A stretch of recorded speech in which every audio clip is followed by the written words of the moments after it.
Bienvenidos a Cuarto Intermedio, el programa del Colegio de Abogados. Roque, bienvenido. Gracias, Gonzalo, bienvenidos. Feliz Día del Abogado. Amigos, feliz Día del Abogado, por favor, y feliz Día del Abogado a todos los colegas que nos siguen semana a semana por las señales Somos Salta. ¿Qué programa que tenemos hoy, Roque? Así es, Gonzalo, un programón tenemos el día de hoy que tiene que ver mucho con la sociedad salteña. Así es, bueno, una de las noticias de la semana tiene que ver con el caso de Luján Peñalba. Pruebas que aparecen, pruebas que desaparecen, una situación que a mí me ha causado escándalo, digamos. Hemos invitado a Gustavo Peñalba, papá de Luján, que nos va a contar y comentar, explicar qué ha sucedido con respecto a este tema, ¿no? También, Sí. Vamos a hablar algo respecto a la sociedad salteña, como decíamos también, vinculado al ambiente, por una sentencia que ha salido hace poquito nada más. Una sentencia ejemplar, una sentencia que se va a estudiar en las facultades de Derecho del país y en nuestra provincia, el caso Mercado, un fallo ambiental, tiene que ver con el río Arenales, con la cuenca del río Arenales, y hemos convocado a los protagonistas, Roque. Así es, están los abogados. A dos luchadores, ¿sí? Tal cual, un ejemplo para los colegiados.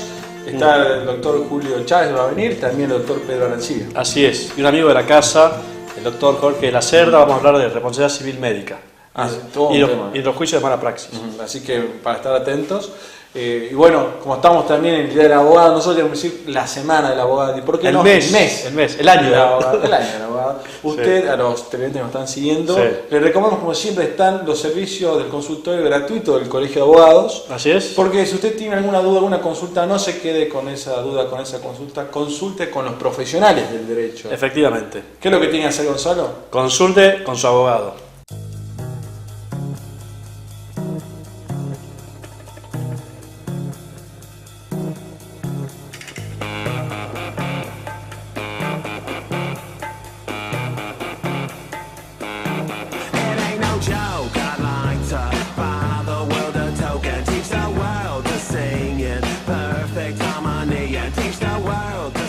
Seguimos en Cuarto Intermedio y bueno, esta semana fue una semana de novedades en el caso Luján Peñalba, novedades que también nos han preocupado, algunas cuestiones que han trascendido periodísticamente con respecto a este caso y con respecto al resguardo de las pruebas por parte del CIF. Nosotros por ello hemos convocado al papá de Luján, a Gustavo Peñalba. Muchas gracias, Gustavo, un amigo de la casa, digamos, de este programa. Sí, muchas gracias por invitarme. Demostró un interés en seguir este caso y en abrir, digamos, las puertas de este programa para que la gente conozca lo que sucede con este caso. En la última visita a este programa viniste con el licenciado Párraga y ahí lo que discutíamos era que el CIF no permitía que ustedes como parte tuviesen acceso a las pruebas. ¿Qué sucedió a partir de ahí? Bueno, sucedió que hicieron lugar al pedido del doctor Pedro García Castiela. ¿Cuánto tiempo, digamos, se pronunció?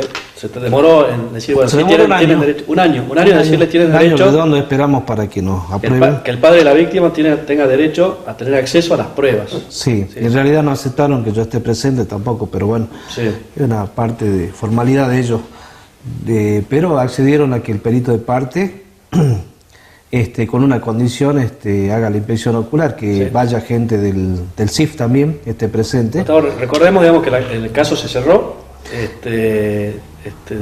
la carátula de la causa fue un doble suicidio, según la versión oficial de la justicia. De esa forma, como muerte dudosa. Exactamente, y ustedes tienen interés en que se reabra la causa y para eso el interés en tener acceso a las pruebas, ¿verdad? Totalmente, pero estamos muy molestos en este momento porque nos hicieron lugar a que hagamos la inspección ocular con el perito de parte, con la gente del CIF y con una supervisora que es una fiscal de apellido Martínez. Bueno, la molestia nuestra es porque nos presentaron solamente la mitad de las prendas. Prendas elementales no aparecieron en la inspección ocular y eso deja que pensar que nos están escondiendo algo muy importante. No lo veo de otra forma. No lo veo como una falta de voluntad, como un desorden en la parte judicial de Salta. Yo lo interpreto como algo oscuro. Claro, pero me cuesta entender, digamos, seguramente el televidente comparte, digamos, uno entiende, digamos, la prueba que se recolecta en una causa penal es archivada, es catalogada, es registrada, ¿Cómo puede desaparecer prueba? ¿Cómo pueden ustedes pedir toda la prueba y decirle, miren, tienen la mitad de la prueba que ustedes piden, la tienen a disposición? ¿Qué explicación dan con respecto a los faltantes? No dan explicación, es un bochorno terrible. Y cuando nosotros comentamos, porque tenemos una investigación en Estados Unidos hecha por gente voluntaria hasta este momento, porque nosotros no pagamos un peso, y gente profesionales que del mismo nivel de los licenciados en criminalística que tenemos en Salta, pero es gente que está trabajando para la policía, está en actividad. Es un grupo de investigadores de diferentes condados, de diferentes departamentos policiales, inclusive el FBI, el cual coinciden todos en unanimidad de que descartan la posibilidad de que haya sido un suicidio, porque ellos recibieron en aquel momento el expediente nuestro, sumado a las 200 fotos que tenemos solo de criminalística, porque nosotros acceso a las fotos que sacó el CIF nunca tuvimos, nunca nos quisieron dar la foto del CIF. Sabemos que fueron periodistas y fotógrafos de los dos lugares estos de funciones públicas, pero nosotros accedimos nada más que a la foto. Con esas fotos nada más de criminalística, ellos coinciden totalmente de que esto no fue un suicidio imposible. Ellos hablan bien de lo matemático, no de lo subjetivo. Podemos decir que Luján puede haber estado con problemas emocionales y todo lo demás, pero lo matemático no cierra. Dado el caso que nosotros hemos hecho mínimo 7 pedidos para reconstrucción mecánica en el lugar del hecho. Está el árbol, está la cuerda, está el peso de las chicas, la estatura. Entonces hay algo que tenemos que pensar que es malintencionado ya para que no nos den lugar a estos pedidos, ¿no? ¿Y la reconstrucción mecánica que no se hizo nunca? Nunca, no. Y eso, ¿cuál es el argumento para negarse, digamos, una medida que uno entiende que es fundamental, de cajón, que hay que hacer, digamos? Fundamental para dejarnos tranquilos nosotros, demostrarnos cómo matemáticamente saquemos todos los subjetivos de lo que puedan presentar ellos, porque hicieron pericia psicológica. A Luján no le encontraron nada, pero la otra chiquita decía que tenía un perfil suicida. Pero bueno, hemos quedado ahí. Inclusive después de este pedido, después de la inspección ocular, queremos hacer el pedido que hagan la reconstrucción mecánica como corresponde. Claro. Tienen todos los medios, o sea, el árbol no se movió, es un árbol grande que no creció más, ni nada de eso. Tienen la cuerda secuestrada, tienen el peso de las chicas, más allá que hubo mala intención del forense de cargarle más peso a Luján, pero yo presenté el certificado médico que tenía de un mes antes que fallezca Luján, que pesaba 50 kilos, él le puso 62 kilos, que por eso dijo que traccionó a Luján a Yanina. 50 y 62. Sí, hay muchas diferencias. Sí, es todo un bochorno. De todas formas, las autoridades norteamericanas no pueden creer con lo que se dieron. Claro. Con la falta de voluntad y con el caso cerrado a partir del segundo día. Ellos dicen que el segundo día, dentro de ese expediente, ya estaba cerrado todo. Y como que se hizo un proceso de reintroducción para ellos. Claro. Encontraron a las chicas y comenzaron a armar todo para atrás. Sabemos perfectamente que el comisario que encontró no fue un policía de bajo rango que encontró cuando ya habían rastrillado la zona, la división Canes, Caballería. Además que de 300 metros se veía un pullover del otro lado del canal. Y hay gente que trabaja de forma rural ahí que podría haber visto a las chicas. Ahora hay algo elemental en lo que ellos hacen, se fijan en este informe preliminar que hicieron, porque no es final, están esperando que nosotros le enviemos las prendas para allá. Bien, eso quería preguntarte. Ustedes han tenido acceso a las pruebas que son prendas, y eso lo van a remitir a Estados Unidos. Eso está autorizado. Esa es la idea, es un compromiso del Ministerio Público de acá. Vamos a esperar que efectivamente, hasta ahora no recibimos nada, ninguna novedad buena para la causa, más allá de tanta desgracia y la tragedia. El objetivo es que los peritos en Estados Unidos puedan peritar estas pruebas y terminar. Exactamente, ellos quieren. Bueno, ahora en esta mitad de prendas se encontraron un montón de elementos, quedaron resguardados bajo llave y con la custodia para que no se contamine nada de eso. Claro. Importantes elementos se encontraron con esa mitad de prendas. Y las prendas que no se encontraron eran sumamente importantes también porque hay sangre en las prendas íntimas de Luján, hay las medias de Luján están por la foto que podemos ver, porque es la primera vez que accede un perito a eso, a mirar eso. Yo no puedo creer. Sí, la planta de los pies está demasiado sucia, como que ella estuvo demasiado tiempo descalza, sin calzado, ¿no? Sí. No quiero contar lo demás porque lo hablamos con el doctor Castilla y lo tenemos que manejar de forma reservada. En su momento daremos a conocer de qué se trata. Me parece muy bien, pero hay elementos para que sean analizados. Demasiado. Y demás. Van a viajar a Estados Unidos, entonces, evidentemente. Ese es el compromiso del Ministerio Público, que nos ayude a conservar la custodia para que no se contamine el camino y no exista nada oscuro dentro de la oscuridad que tiene toda esta causa, ¿no? Claro, efectivamente. La idea, por supuesto, apunta a decir a la reapertura de la causa y que se continúe con la investigación. Exactamente, nosotros sabemos perfectamente y el dolor lo llevo a diario, que a Luján no la vamos a volver a tener, pero que siente un precedente, que su muerte de alguna forma sirva para algo. Yo creo que el funcionario público en Salta está acostumbrado a no hacer nada, a sentarse y esperar el sueldo. Y yo soy del 40% de esta población que pago los impuestos y quiero tener una respuesta cuando la necesito. Y yo lo hago por la gente también que da vuelta a la plaza todos los viernes y lamentablemente a veces esa gente no tiene para llegar a la ciudad judicial a reclamar por una persona, un familiar que fue víctima de un atropello. Así es, y frente a la situación no tiene acceso a la justicia, no tiene acceso a que el abogado sea pagado por el Estado, digamos, el imputado en un delito tiene como garantía un defensor oficial, si no tiene recursos para contratar a un abogado. Pero la víctima de un delito no puede constituirse como querellante porque no tiene recursos para contratar a un abogado para ser parte como querellante, y es una desventaja. Es una desventaja y una pena saber que tenemos una provincia tan linda y tan malograda por el amiguismo que hay, sobre todo en la ciudad judicial. Así es. Gustavo, bueno, nosotros vamos a seguir de cerca este tema. Me gustaría convocarlo al doctor García Castielo, que es el asesor y quien representa a ustedes en esta causa, y al licenciado Párraga, el perito de parte que ustedes... Sería bueno, el licenciado Párraga, tengo entendido que mañana viaja a hacer la visa porque lo convocaron en Estados Unidos para que te presenten el informe que ellos quieren armar. Perfecto. Quieren estar en contacto con la persona que sabe de la investigación completa. Pero estamos bien encaminados. Yo lo que quiero conocer la verdad de lo que pasó. Sí. Y que si hay asesinos, estamos casi convencidos a esta altura del partido, estén donde tienen que estar. Así es. Bueno, la verdad es que nos conmueve tu constancia, tu tenacidad, y bueno, desde el programa sabes que realmente te vamos a seguir convocando porque nos interesa que estas cuestiones tomen el estado público, se conozcan con la mayor amplitud posible. Sí, cuesta venir a los programas, cuesta levantarse para un padre que perdió un hijo, pero la cuestión... lo debo hacer.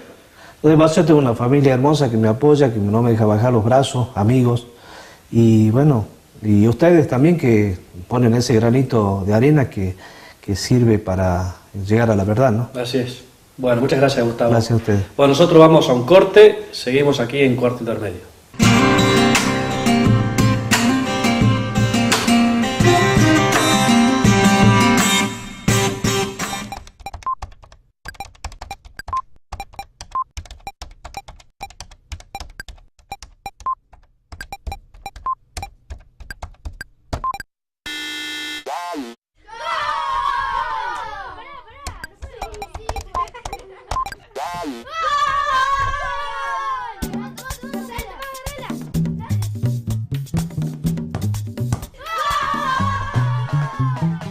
Tus amigos ahí están, si te llaman, ¿dónde vas?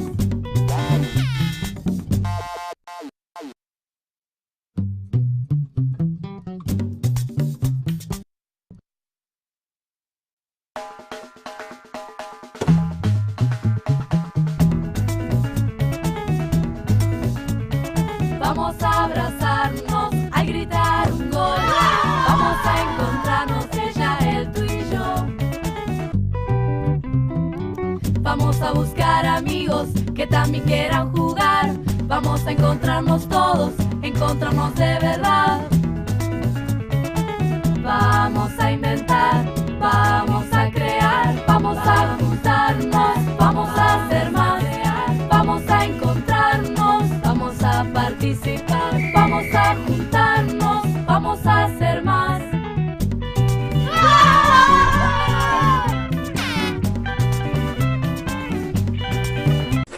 ¿Qué son los derechos humanos?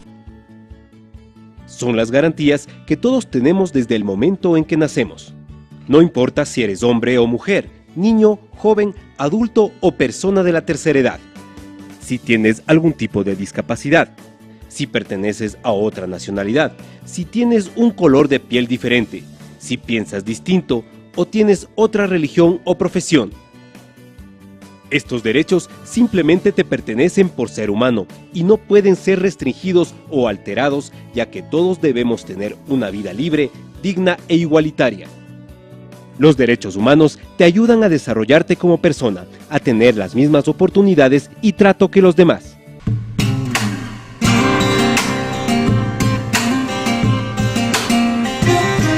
Seguimos en cuarto intermedio y para recibir a un amigo de la casa, podemos decir, está con nosotros el doctor Jorge de la Cerda. Muchas gracias, Jorge. ¿Cómo estás? ¿Cómo estás? Bien. Jorge de la Cerda es especialista en derecho de daños. Bueno, justamente lo hemos convocado para hablar de un aspecto del derecho de daños que tiene que ver con la responsabilidad profesional. Y dentro de la responsabilidad de los profesionales vamos a centrar nuestra atención en la responsabilidad civil médica, la responsabilidad civil de los médicos. Todo un tema, el tema de la responsabilidad civil médica. Sí, la verdad un tema amplio y complejo que entiendo yo que requiere quizás mucho más tiempo del que tenemos para por lo menos desarrollar algunos puntos fundamentales. Pero para hacer, digamos, un pantallazo y sobre todo pensando en el televidente que no es abogado, digamos, ¿cuál es qué tipo de responsabilidad es la del médico? Bueno, básicamente, perdón. Sí, no, adelante. Básicamente la responsabilidad del médico ha sido siempre asimilada a lo que es la responsabilidad subjetiva o lo que se conoce como culpa.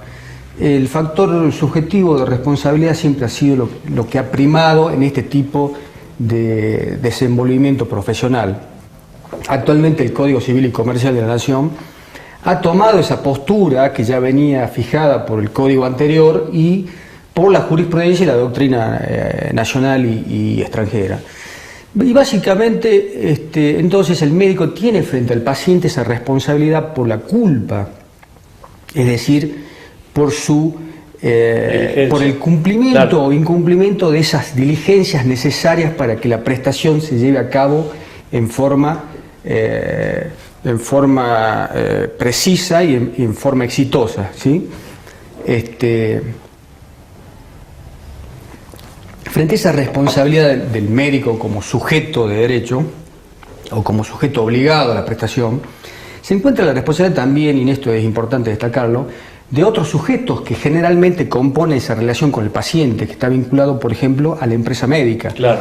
Porque generalmente el médico presta sus servicios en un escenario un poco más amplio que el consultorio tradicional. Sí. En una clínica, en un hospital en una público. Clínica, en un sanatorio, en un hospital, en donde se desarrolla una serie de actividades que son prestadas por esa empresa que se dedica a los servicios médicos a cambio del pago de esos servicios. En ese caso, entonces, ya la responsabilidad no es subjetiva o fundada en la culpa o la negligencia o la impericia, sino en las obligaciones de resultado que surgen de esa prestación médica empresarial. Y eso ya es una responsabilidad objetiva. Es decir, que ya no se investiga la cuestión de la culpa, de la negligencia, cuando se trata de la empresa médica.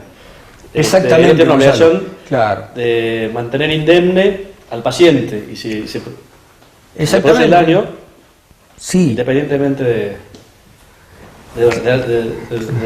la cuestión de mala praxis. Exactamente, a ver, se apunta entonces a una obligación de seguridad que es aquella que debe prestar el sanatorio, la entidad médica respecto de la vida y salud del paciente. Ya no tiende tanto a evaluar o analizar si el médico se ha comportado conforme a su diligencia o a su pericia, sino más bien se tiende a evaluar aquellos elementos que hacen en forma objetiva al tratamiento en general del paciente y a cuál ha sido el resultado de ese tratamiento y de ese servicio que se ha prestado. Esto es lo que llaman la responsabilidad objetiva, que es un factor distinto de atribución de responsabilidad, que solamente puede ser eximida con la acreditación de una causa ajena. Claro. Que como todos sabemos es el caso fortuito, la culpa de un tercero, sí, o el hecho de la propia víctima. Claro, efectivamente. ¿Y qué pasa en las situaciones de riesgo, digamos, en la que el médico le dice al paciente, mire, digamos, yo recomiendo esta operación, pero una operación de alto riesgo, ¿hasta dónde juega el consentimiento informado para exonerar de responsabilidad o no al médico? Bueno, la exoneración de responsabilidad no sé hasta qué punto puede resultar posible del médico. Lo que sí se tiene hoy en día muy presente y está incorporado en el Código Civil y Comercial es el consentimiento informado como un acto personalísimo que lleva adelante el paciente, en donde recibe información adecuada, veraz y completa respecto de la prestación que se le va a dar, y el paciente presta su conformidad a ese tratamiento. Esa conformidad debe ser hecha en forma clara, precisa, y si bien es cierto, limita la responsabilidad del médico, no la suple ni la hace desaparecer.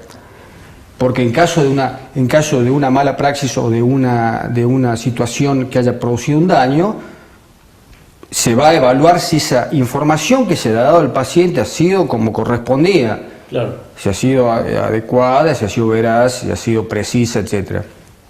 Esto es un derecho hoy en día personalísimo del paciente. Está además reglamentado por una ley específica, la ley del paciente, ¿no? Sí, pero básicamente, y esto es importante, ha sido introducido en la codificación del Código Civil y Comercial, en el artículo 59, en donde se advierte que este acto es muy especial y compone lo que son los actos personalísimos, que tienden precisamente a la protección de la dignidad de la persona. Y esto demuestra la envergadura que tiene hoy en día ese vínculo entre el paciente y el médico, o entre el paciente y el prestador médico, ¿no? Ha sido elevado ese vínculo profesional en un principio, ha sido elevado a un nivel de acto personalísimo, porque están en juego ni más ni menos que valores jurídicos de alta protección dentro del ordenamiento, ¿no? Como es la vida, la salud del paciente. Estamos hablando de los valores jurídicos más altos, más tutelados dentro del ordenamiento jurídico. En esta clase de juicios, que son juicios complejos, los juicios de mala praxis médica, ¿cómo juega el tema de la prueba? Digamos, ¿quién tiene que probar si el médico se equivocó o no? El paciente tiene que decir, mire, el doctor tendría que haber hecho ante este diagnóstico, este tratamiento, y sin embargo optó por otro. ¿Quién tiene la carga de la prueba? Bueno, esto es interesante porque hoy, a partir del Código Civil y Comercial de la Nación, se ha incorporado la posibilidad que el juez aplique el sistema de cargas probatorias dinámicas, ¿no? ¿Qué significa eso? Esto significa que prueba el que está en mejores condiciones de probar, con lo cual, y esto la doctrina actual lo está diciendo constantemente, dentro de lo que es la prestación médica, debería aplicarse en todo momento ese principio de la carga probatoria dinámica, que es la que obliga a aprobar o a aportar al proceso a quien está en mejores condiciones de hacerlo, que generalmente en este caso, generalmente lo es el profesional y en este caso el especial. Claro. Y que básicamente se hace a partir de la historia clínica y a partir de las pericias, evidentemente, pero la pericia, bueno, generalmente es aportada por una de las partes, sí, incluso por la parte damnificada, pero esa obligación de aportar todo lo que es el historial, todo lo que es el equipamiento que ha habido a disposición de los pacientes, en los casos de las prestaciones quirúrgicas, etc. Entonces esa prueba que en un principio estamos hablando de lo que dice la ley, ¿no? Que esto quizás debería ser interesante que se traslade una vez por todas a la práctica jurídica o la práctica tribunalicia, cosa sí, que no lo veo últimamente, o de pronto quizás no se lo ve, y esto hay que decirlo, ¿no? No se ve ese favor debilis que es el que que es el paradigma que establece hoy en día el ordenamiento jurídico respecto del paciente en lo que es la prestación médica, ¿no? Ese principio de favor debilis que se refleja, debería reflejarse en el tratamiento del paciente, quizás no se lo ve en la práctica tribunalicia. Claro. No se lo ve en la práctica tribunalicia de parte del comportamiento, digamos, judicial, ¿no? Claro. La parte A pesar de que la parte damnificada generalmente lo solicita, ¿no? Sí. Solicita el tratamiento pro dañado, ¿no? Esa tutela especial que requiere la persona que ha sido dañada o damnificada. Claro. Lamentablemente los juicios de mala praxis son los juicios eternos con tremenda carga probatoria por parte del damnificado, que debería ser alivianado, y en esto, bueno, gracias a Dios, vemos que las nuevas normas del Código Civil y Comercial tienen a consagrar, claro, positivamente lo que la doctrina venía diciendo desde hace muchísimos años. Con el tema de la carga dinámica de las pruebas. Mencionaste entre las pruebas, bueno, dos pruebas que son centrales en todo proceso de mala praxis, que son una la historia clínica y la otra, por supuesto, la prueba pericial, digamos. La historia clínica, ¿cómo tiene que ser llevada para...? La historia clínica es la vieja, la vieja... el viejo mandato, ¿no? Porque la historia clínica bien llevada es también incluso garantía para el cuerpo médico, ¿no? Exactamente. Sí. La historia clínica bien llevada es una garantía para el cuerpo médico. ¿Cómo debe llevarse la historia clínica? Y la historia clínica debe llevarse en forma documentada, cronológica y clara, porque nosotros lo que vemos en los juicios de responsabilidad por daños en las cuestiones médicas, vemos una historia clínica absolutamente confusa, sí, absolutamente desordenada, más allá de la famosa letra de médico, que la letra que no se entiende. Bueno, en muchísimos casos nosotros hemos tenido que llamar a los médicos a audiencias, sí, para que traduzcan lo que habían querido decir o lo que habían escrito en un momento determinado.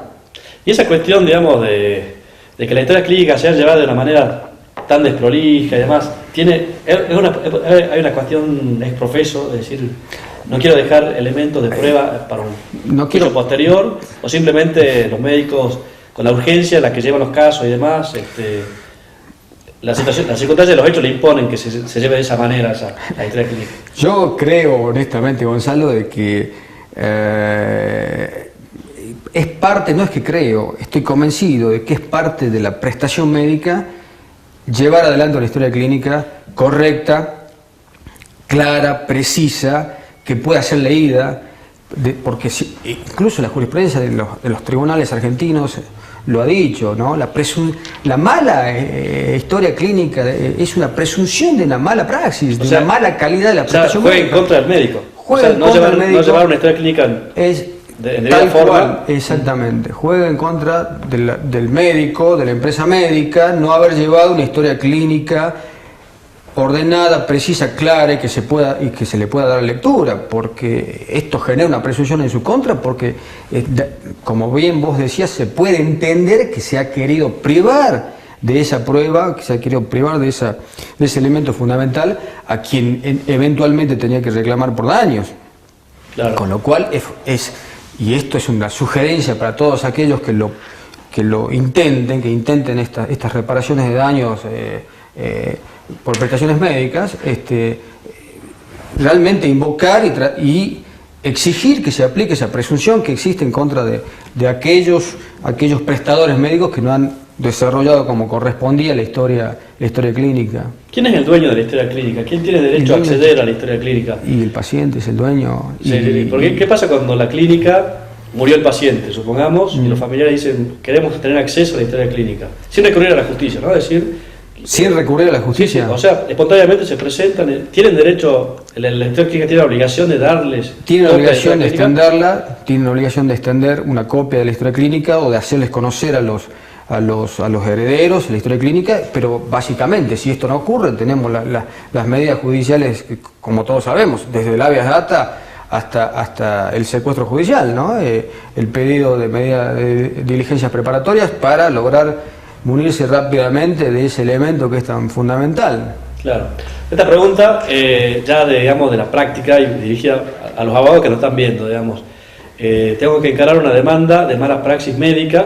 Antes de plantear y de proponer una prueba pericial, voy a Superintendencia de la Corte y averiguo quiénes son los peritos médicos que están interviniendo, cuál es su especialidad, y me doy con que la lista es no sé, creo que son 1 o 2 personas, 2 médicos. ¿Cómo se suple esa falencia gravísima que tiene la Corte? Porque no hay, digamos, un pliego de un listado efectivamente, de distintos peritos de distintas especialidades, oftalmológicas, cardiológicas, bueno, todas las especialidades médicas que son necesarias, ¿no? Efectivamente, Gonzalo, no hay especialistas médicos en las listas de peritos de la Corte, con lo cual en algunos casos hemos tenido que recurrir al médico que había, que asume en ese caso la calidad de especialista, asume por esfuerzo propio. Al médico que había inscripto como perito. Claro.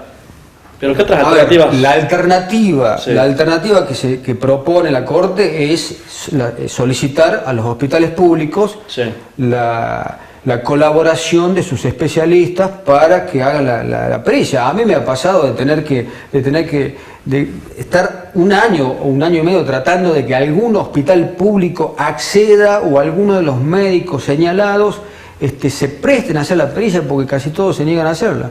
Claro, digamos, son colegas, se conocen, son compañeros de trabajo, seguramente, o no. En algunos juicios contra hospitales públicos, estos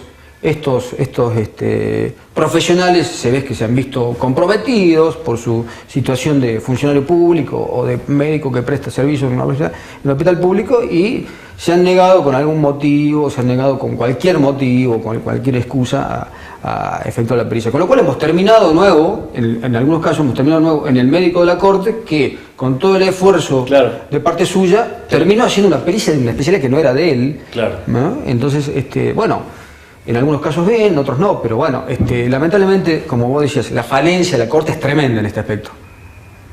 Y en otros. Pero en esto es realmente... Pero no hay compromiso tampoco de los médicos de ser parte pericial, porque, bueno, no sé, digamos, cuál es... Tampoco tiene la obligación de serlo, pero... Claro, ¿no? De parte de la comunidad médica. Claro, sí. La comunidad médica no es la más... la más dispuesta a hacer la pericia en contra del colega, menos, bueno, acá en Salta. En otros lugares no hay problema. Nosotros hemos recurrido a pericias de otros lugares. Claro, hemos recurrido a pericias de médicos de otras jurisdicciones, de otras provincias, de Buenos Aires, Tucumán, etc. Hemos traído los informes médicos acá, y hemos citado después, por vía de oficio, hemos pedido que se explique la pericia, pero hemos traído esas pericias y en algunas oportunidades, y esto quizás para los abogados que intentan una demanda de estas, hemos introducido ya la demanda con una pericia hecha por algún médico particular de otra jurisdicción, en donde no han tenido ellos ningún problema en ser explícitos y rigurosos con la praxis del colega de acá, porque por razones que, bueno, no lo conocen. Entonces, es como que en ese sentido es como mucho más favorable.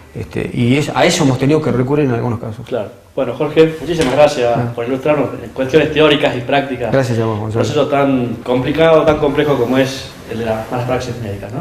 Nosotros vamos a un corte y seguimos aquí en Cuarto Intermedio.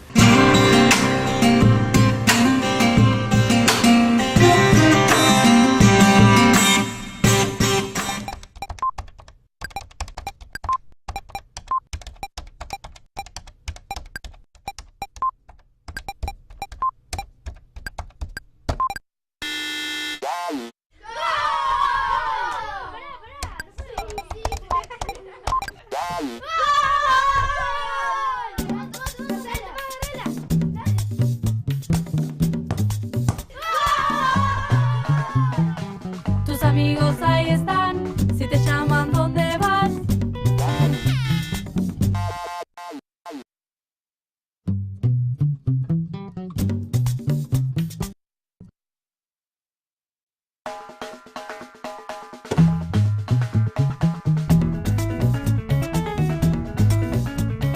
Vamos a abrazarnos, a gritar un gol. Vamos a encontrarnos, ella, él, tú y yo. Vamos a buscar amigos que también quieran jugar. Vamos a encontrarnos todos, encontrarnos de verdad. Vamos a inventar, vamos a crear, vamos a juntarnos, vamos a hacer más. Vamos a encontrarnos, vamos a participar, vamos a juntarnos, vamos a hacer más.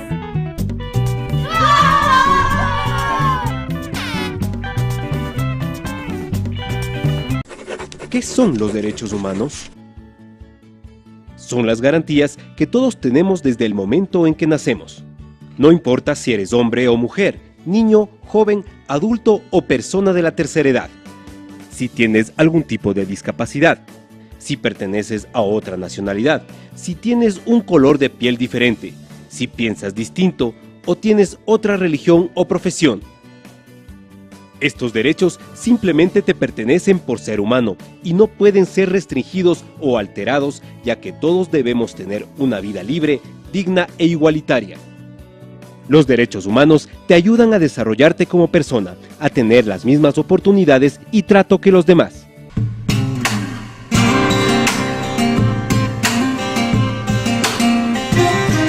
Seguimos en cuarto intermedio y al último bloque aparece el doctor Roque Cornejo. Acá estamos, ¿Qué pasó, primero Roque? bloque, segundo bloque, en el medio nos fuimos. Me dejaste remando solo. ¿No? Bueno, confío en vos. Está bien, gaje del oficio. Roque te va con una medida complicada, una medida judicial, pero bueno, a buen puerto, ¿no? Bueno, sí, y hablando de medidas complicadas Sí.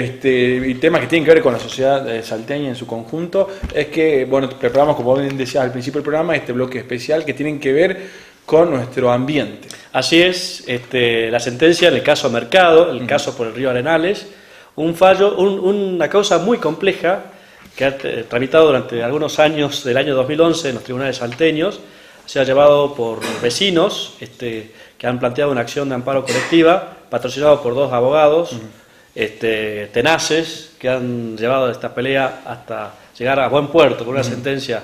La verdad que estamos muy contentos, los abogados de nuestro foro, Así es, luchadores por el derecho. En este momento, bueno, a mi derecha está el doctor Pedro Arancía. Pedro, ¿cómo estás? Buenas tardes. Muchas gracias por la invitación. Al contrario, un gusto para nosotros estar acá. Y está con nosotros el doctor Julio Chávez. Gracias, buenas noches por invitarnos, gracias. Muchas gracias. Bueno, felicitan realmente toda una batalla realmente judicial por el medio ambiente salteño, patrocinando a vecinos de los sectores más vulnerables de la ciudad, reclamando el derecho al medio ambiente sano y saludable, como dice nuestra Constitución. Así es, básicamente así fue. Hoy representamos a 114 familias que fueron damnificadas en aquella tremenda inundación. Del año 2011. ¿Te acuerdas de esa inundación? 31 de enero se del desbordó el 2011. río. Exacto. Muchas, ¿qué barrios eran los más San Benito? Seferino, Gauchito Seferino. Gil, 13 de abril, Sí. 20 de junio, Villa Juanita, La Valle, Angelita. La Valle, Angelita. Prácticamente perdieron sus bienes, las casas bajo el agua, no me acuerdo lo que ha sido realmente gestión Migueliza en esa época, ¿no? Sí, nosotros, claro, patrocinamos o representamos a 140 familias, Sí. 114 familias, pero recordemos que alrededor de 1.600 familias fueron Eran damnificadas afectadas. en general. Sí, sí, ¿no? sí. O sea que estamos hablando de solamente un 10%. Claro. La verdad que fue como vos bien lo decías, una batalla judicial. La verdadera lucha por el derecho sería Sí, esto, ¿no? sí, Es con decir, Gueri, lo lamentar- metíamos tal cual. en el derecho, ¿no? Y, Sí. y la verdad que el hecho de que ciudadanos tengan que recurrir a la justicia, bueno, por suerte existe esta garantía al proceso, ¿no? Que Sí. nos permite que cuestiones tan esenciales vinculadas a los derechos humanos como vos bien lo decías, el derecho a un ambiente sano, el derecho a la salud, Sí. a la vida, a la integridad física y psíquica de las personas, y sobre todo, con más razón, si se trata de grupos vulnerables, más allá de que sea obvio que el Estado está para eso y deba protegerlo de manera esencial, sin embargo tenemos que recurrir a este recurso judicial Sí. para poder lograr una orden, un mandato específico para que en un cierto plazo se hagan de una vez por todas obras específicas destinadas a evitar nuevas crecidas y por ende que se pongan nuevamente en amenaza la vida de estas familias y que también se haga un saneamiento de la cuenca del río Bueno, Arenales, porque eso esto es además importante, o sea, se pudo acreditar en el proceso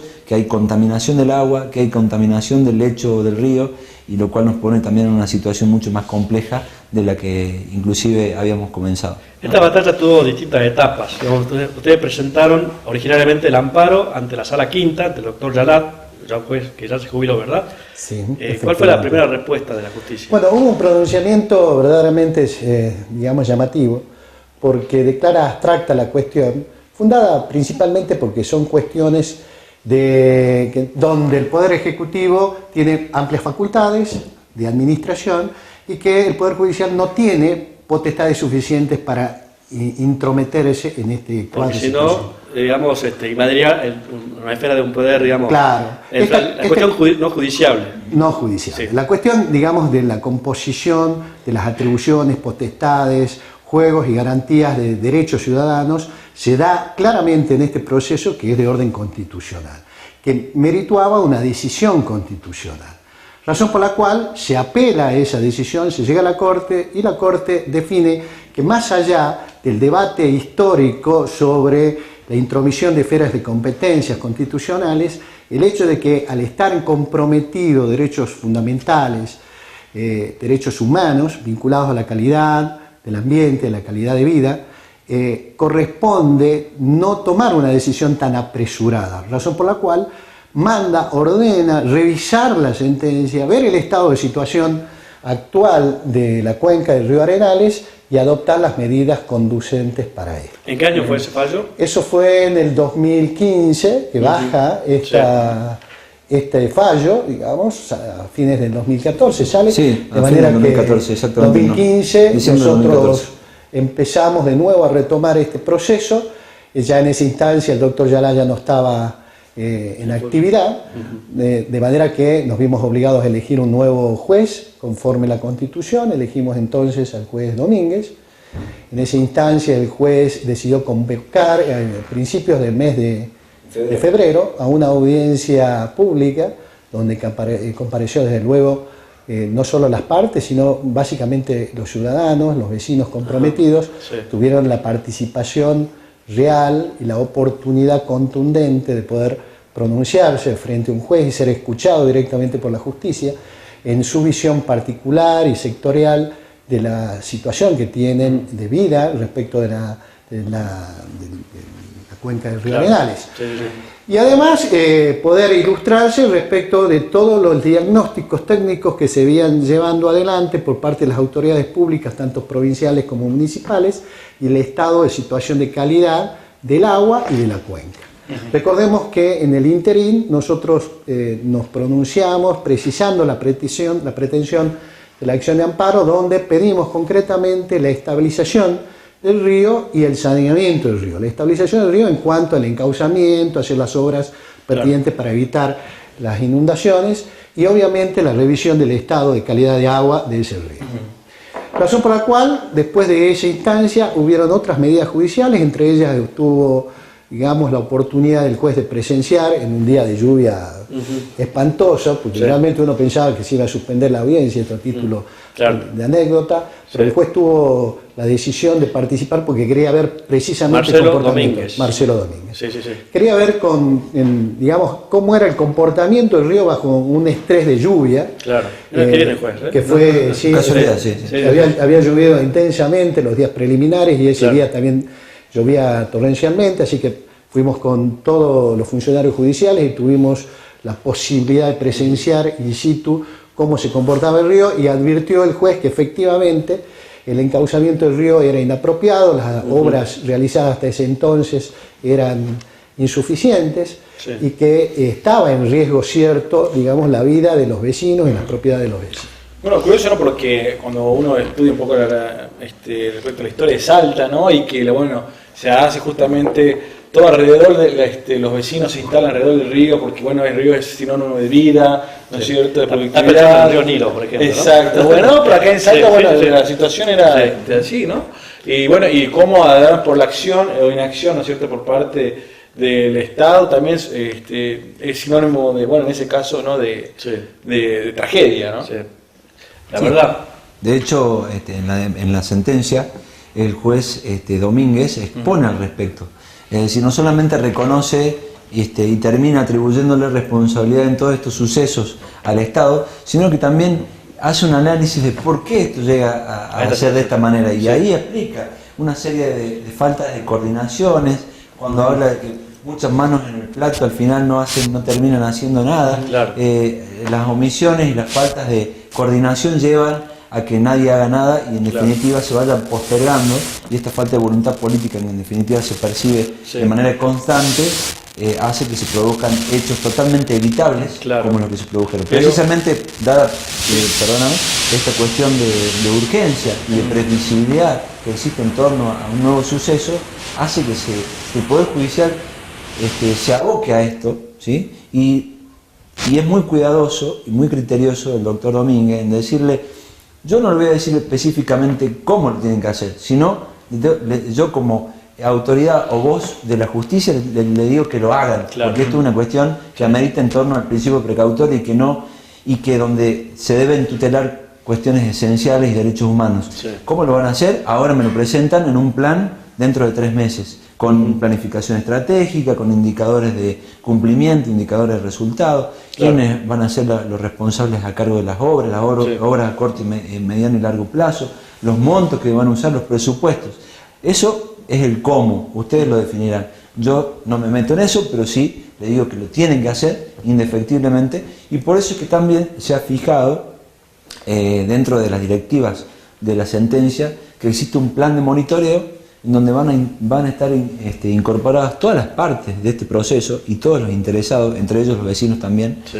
que va a estar destinado a monitorear, a Qué bueno. fiscalizar de que efectivamente el plan que se presente en este plazo Se lleve a sea cabo. cumplido a rajatabla, para evitar precisamente lo que venimos sufriendo desde hace tanto tiempo, que haya diagnósticos, informes parciales, planes maestros, comisiones, etcétera, pero efectivamente ya vimos que concretamente obras de infraestructura de envergadura y complejidad que lleven a terminar con esta situación de peligro constante, hasta ahora no las ha habido, y esperamos Pero que con esta hablamos de los sentencia tenga responsables, lugar. hablamos del Estado, pero hablamos también de la cuenca del río Arenal, que involucra quizá, si no me equivoco, vos corregime por favor, distintos municipios, digamos. ¿Quiénes fueron los demandados?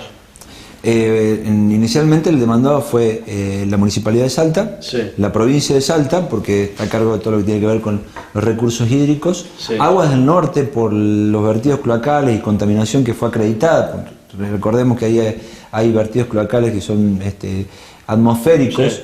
y también Néstor Marosi, la empresa Sí. Néstor Marosi, que en ese momento había realizado un terraplén Sí, me recuerdo. sobre el Puente Blanco, Que incluso que hubo una pasa por causa Ernesto penal Varela. con la que se inició, ¿no? A partir de la inundación Sí, también.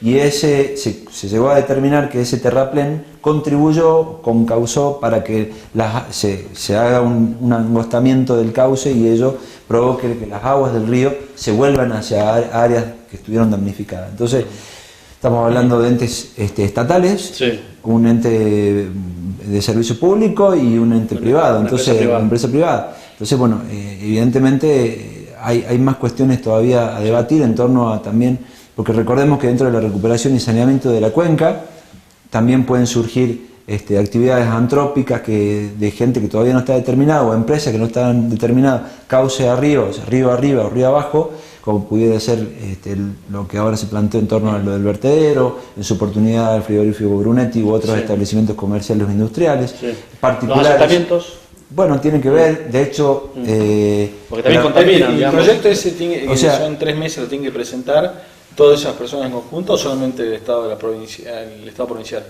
Hay una conformación de unidad ya por decreto desde el 2011 que se llama Unidad Ejecutora de Saneamiento y Recuperación del Río Arenales.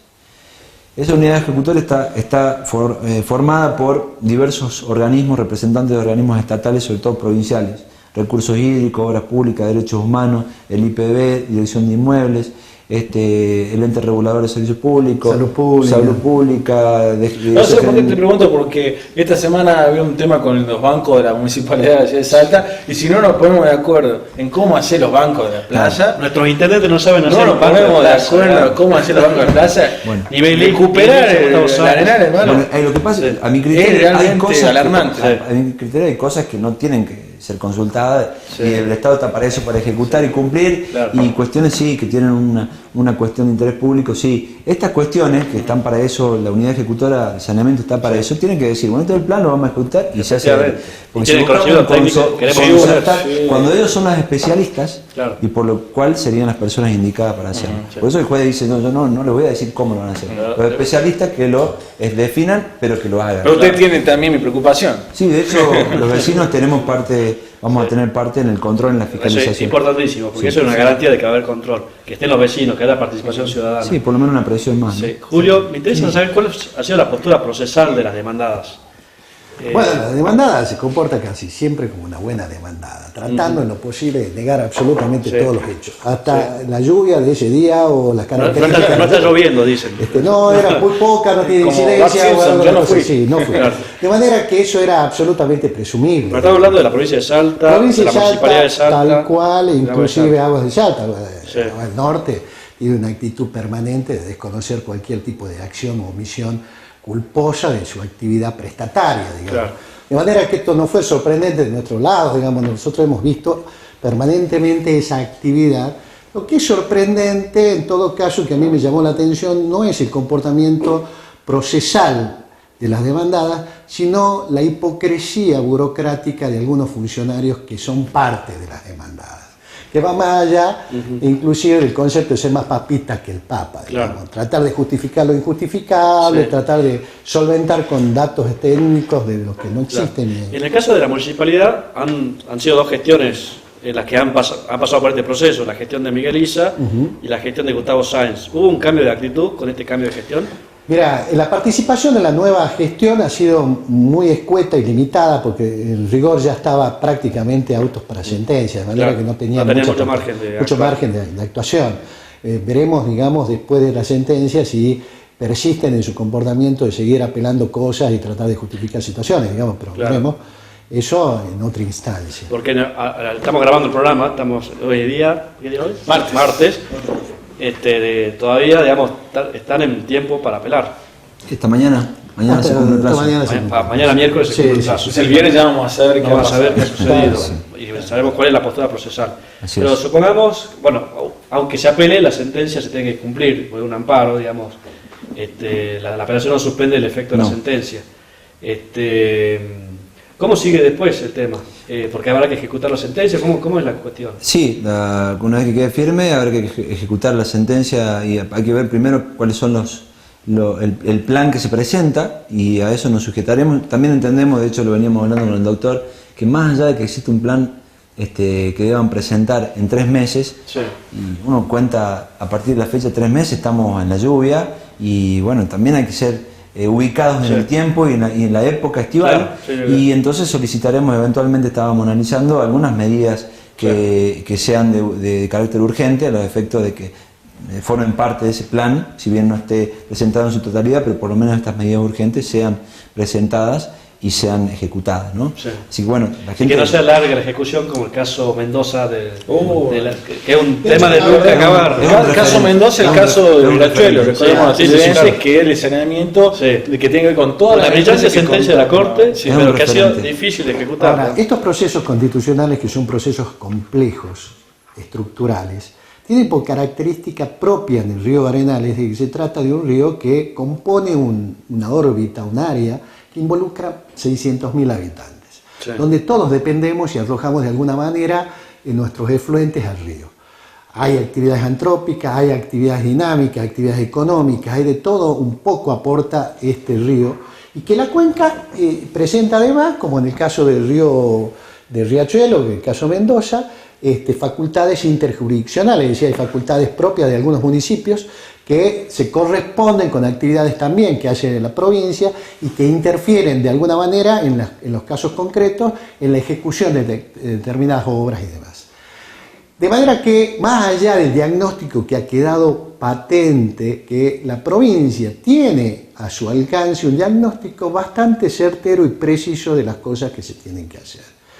La pregunta del millón es ¿por qué no se hizo?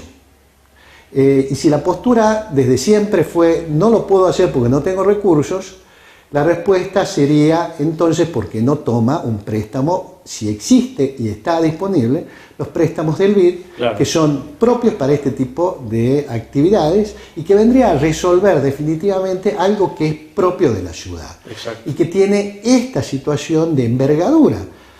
Hasta el día de hoy sabemos que la municipalidad ha avanzado en algún sentido con algún préstamo del BID, aunque no sabemos con precisión cuál es el alcance de las obras y qué incidencia tiene respecto de esta sentencia en particular.